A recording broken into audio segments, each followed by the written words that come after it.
বারবার প্রতিবার আমি আপনাদের বলি আয়ুর্বেদা গ্রহণ করুন। কেমিক্যালযুক্ত ওষুধের চক্করে পড়বেন না। এটা ফল তো তাড়াতাড়ি দেয়, কিন্তু এর প্রভাব পড়ে কখনো ঠিক না হওয়ার মতো সমস্যার। 40 বছরের ওপরে পুরুষদের বিশেষ করে কেমিক্যালযুক্ত ওষুধ গ্রহণ করা উচিত নয়, কারণ এই বয়সের সমস্যা যে কেবল গুরুতরই হয় না, কিন্তু ঠিক হতেও সময় লাগে। কত সংসার নষ্ট হয়েছে, এমনকি ডিভোর্স অব্দি এসছে, আর সমাজে হাস্যকর হয়ে রয়েছে। আয়ুর্বেদে পুরুষদের সমস্যার জন্য বলা হয় এটা পিত্তদোষের জন্য হয়। যখন আমাদের শরীরে গরম বেশি হয়ে যায়, আয়ুর্বেদে এটাকে আগুন বলে, যা বেশি পরিমাণে হয়। তখন পুরুষদের সেই সব অংশের সঙ্গে যুক্ত টিস্যু সেগুলো ক্ষতিগ্রস্ত হয়। বয়সের সঙ্গে সঙ্গে এই সমস্যা আরও বেড়ে যায়। অনেক সময় বায়ুদোষের জন্যও পুরুষদের সেই সময় অনেক বেশি ব্যথা হওয়া, ইন্টারেস্টে ঘাটতি, জরুরি হরমোন কমে যাওয়া, এর শেপে গণ্ডগোলের সমস্যা হতে পারে। সময় থাকতে এই সমস্ত দোষগুলো ঠিক না করলে এই সমস্যা সবসময়ের জন্য হতে পারে। আয়ুর্বেদের মাধ্যমে এই দোষগুলোর ওপর কাজ করা যায়, কিন্তু সমস্যা গুরুতর হলে, বয়স বেশি হলে, শরীর দুর্বল হলে ওষুধও তো প্রভাবশালী হতে হবে। যেমন লিভমুস্টাং।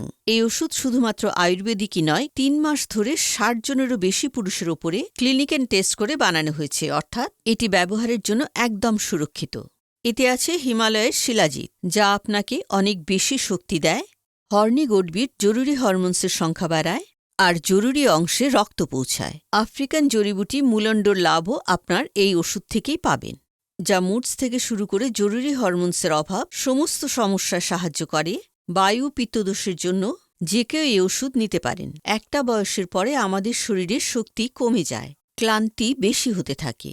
আপনি যদি ডায়াবেটিক হন তাহলে ক্লান্তি বেশি হয়, সেই জন্য লিভমুস্টাংয়ে শিলাজিতের মাত্রা বেশি দেওয়া হয়েছে।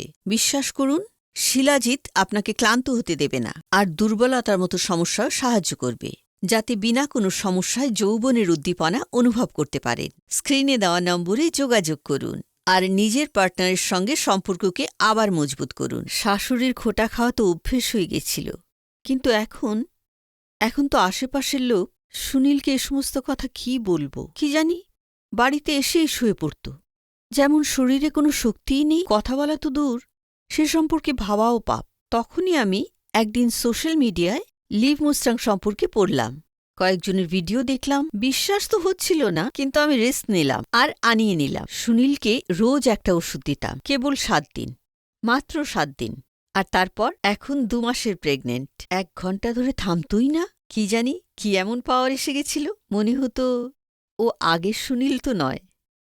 Thanks to লিভমুস্টাং।